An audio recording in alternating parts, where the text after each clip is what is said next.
common Christian belief is that there will be a period of 7 years just prior to the second coming of Christ, when many calamities will happen in the world and specifically around Jerusalem. However, most people don't know where this prophecy comes from or if it is really going to happen in the last days. This video is designed to dig into the last days signs of the time around the tribulation. The prophet Daniel is a favorite of mine in the Old Testament. Many people remember Daniel as close friends with Shadrach, Meshach, and Abednego, who were thrown into the fiery furnace and came out alive. Daniel interpreted Nebuchadnezzar's dream and became very influential. He later was thrown into the lion's den because he wouldn't worship idols, and an angel saved him. This same Daniel had other prophecies revealed to him, some of which were regarding the last days. The tribulation is a complex prophecy that comes from the book of Daniel chapter 9, which is part of what scholars call the 70 weeks prophecy. Verse 24 begins by saying 70 weeks are decreed for your people and your holy city. The term weeks is generally interpreted as weeks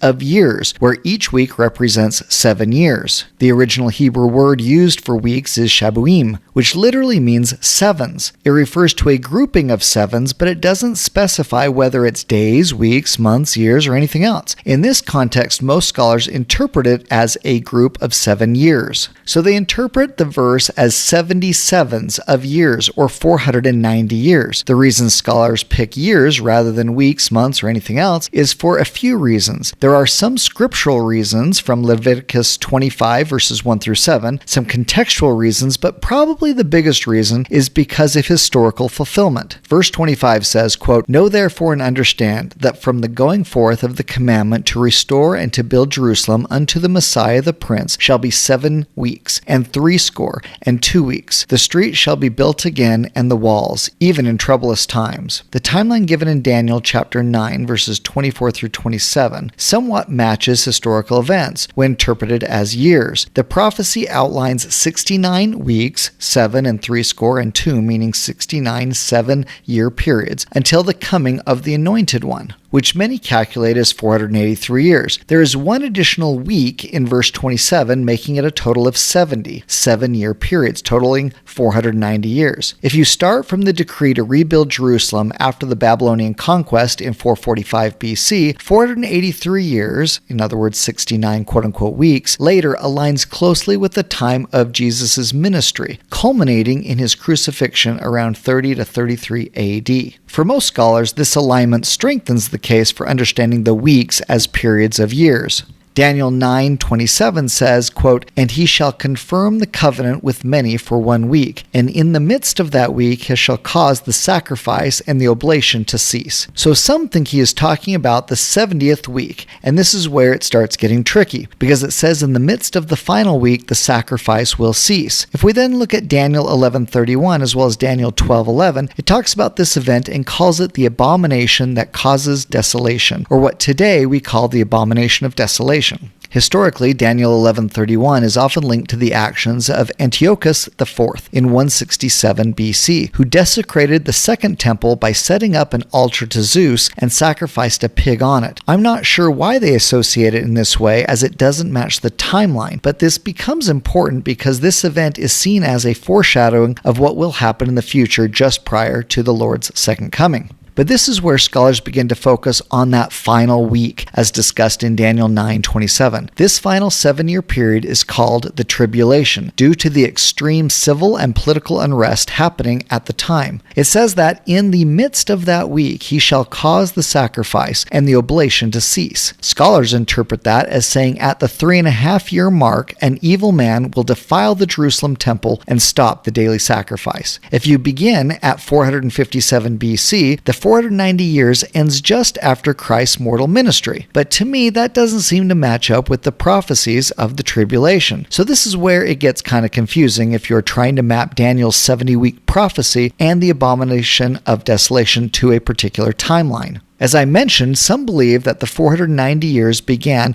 with the decree to rebuild Jerusalem in 457 BC, which roughly maps to the 7th day beginning around Christ's ministry and crucifixion. But to me, that doesn't really map to what the prophecy says will happen. Then there are those that believe that this prophecy begins at the same time for the decree to rebuild Jerusalem, but then just prior to Christ's mortal ministry, there's what some call the unrevealed gap of time. And then there is a final 70th 70th week, meaning 7 years right prior to Christ's second coming. For those that do not believe in multiple fulfillments, this is often what they come up with. Christ prophesied the destruction of Jerusalem and that one stone would not stand upon another. Most agree this was fulfilled in 70 AD when the Romans destroyed Jerusalem. Christ seemed to have been warning about this time when he said, quote, "When ye therefore shall see the abomination of desolation spoken of by Daniel the prophet stand in the holy place, whoso readeth, let him understand. Then let them which be in Judea flee into the mountains."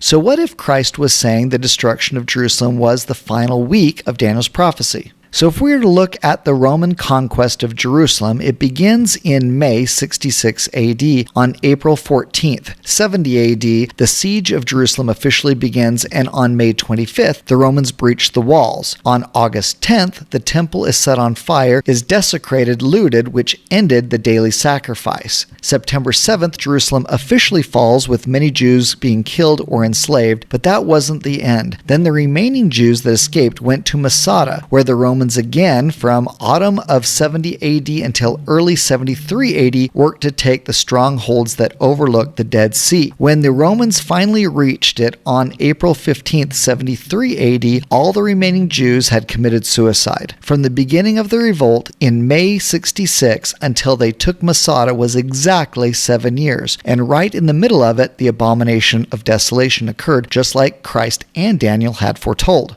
The problem for many is that if you try to put this 7-year period into the context of Daniel's 70 weeks prophecy of 490 years, the beginning is around 420 BC. Remember, his prophecy is supposed to begin with the decree to rebuild Jerusalem, which happened 40 years earlier. So then we have to ask, did anything happen at 420 BC? The only thing of significance that I can find in this period is that 420 BC is roughly when the Old Testament ends. But perhaps we are making too much of the 70 weeks prophecy. Jesus only refers to the abomination of desolation, not the 70 weeks prophecy. So that would seem to match well with the events of the Roman destruction of Jerusalem, and at the same time gives us a template of what will happen in the last days, because Christ went on to say, "And again shall the abomination of desolation spoken of by Daniel the prophet be fulfilled." This seems to indicate to me that this is a prophecy that has multiple fulfillments, one in 70 AD with the Romans, and one yet to happen in the future just prior to Christ's return. So those that map a last days timeline will plot on an imaginary timeline Christ's return and then work backwards 7 years and call it the tribulation. Then in the middle of that, they mark what they call the 3.5-year spot and say this is when the Antichrist will defile the temple and stop the sacrifice. The final 3.5-year period is then associated with other prophecies by Daniel and by John the Revelator in the book of Revelation. Daniel 7:25 speaks of, quote, "The holy people will be delivered into his hands for a time, times, and half a time." The phrase time, times, and half a time is commonly interpreted as 3.5 years. 1 year plus 2 years plus a half a year. Time, times, and half a time is also referenced in Daniel 12:7, speaking of the last days as well. Revelation 11 verses 2 and 3 says, quote, "They will trample on the holy city for 42 months, and I will appoint my 2 witnesses, and they will prophesy for 1,260 days, clothed in sackcloth." 42 months and 1,260 days is also 3.5 years. This verse specifically maps the time the 2 witnesses will be protecting Jerusalem just prior to the return of Christ. The 2 witnesses unleash plagues upon the invading army to protect Jerusalem and its inhabitants. This war is known as Armageddon. It shouldn't surprise anyone that because of this, the final 3.5-year period is known as the Great Tribulation, meaning the most severe events in the history of the world. This same 3.5-year period is also in Revelation 12:6, which uses the same 1,260 days, and also in verse 14, which uses Daniel's time, times, and half a time. Revelation 13:5 refers to the same period again with the 42 months. Most Christian religions therefore believe that the 7 years before Christ's return coming is the tribulation. At the beginning of this 7-year period, a man, who is the Antichrist, will gain favor with the world and make a covenant with Israel. After 3.5 years, he will break that covenant and defile the temple of Jerusalem. After 3.5 years, he will break that covenant and defile the temple of Jerusalem, and the daily sacrifice will end, fulfilling the abomination of desolation prophecy. Then he will cause many nations to war against Israel in the great battle called Armageddon, but his forces will be held back by the 2 witnesses that cause plagues to rain down upon them.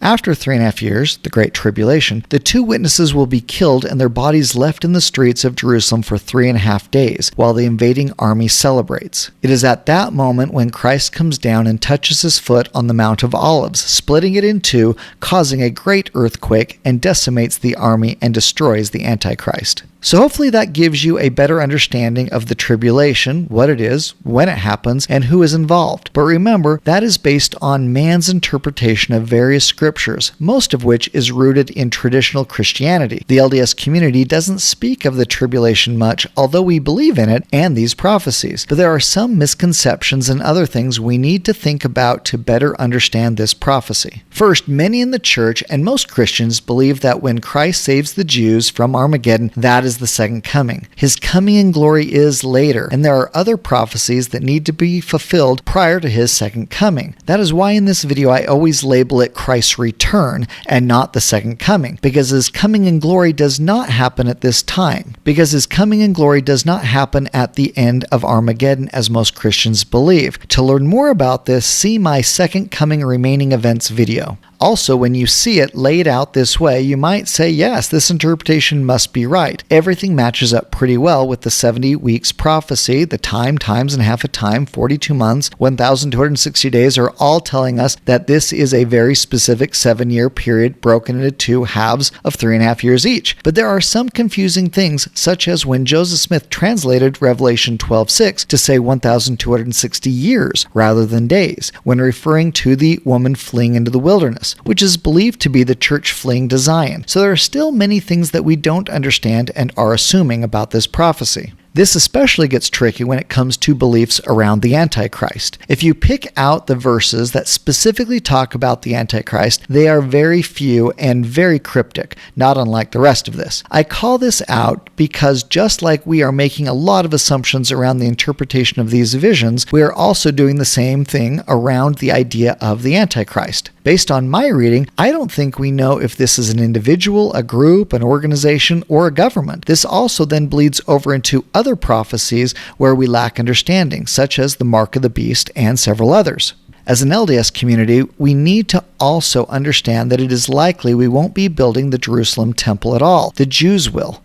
Then it will again be damaged or destroyed during Armageddon, and then restored again, this time by a converted, believing Jewish community during the half hour of silence prior to Christ's coming in glory. Keep in mind, there are those that believe Daniel's prophecy is historical only and doesn't apply to the future or the second coming. There are those that believe it is just for the future, and there are those that believe both, meaning multiple fulfillments.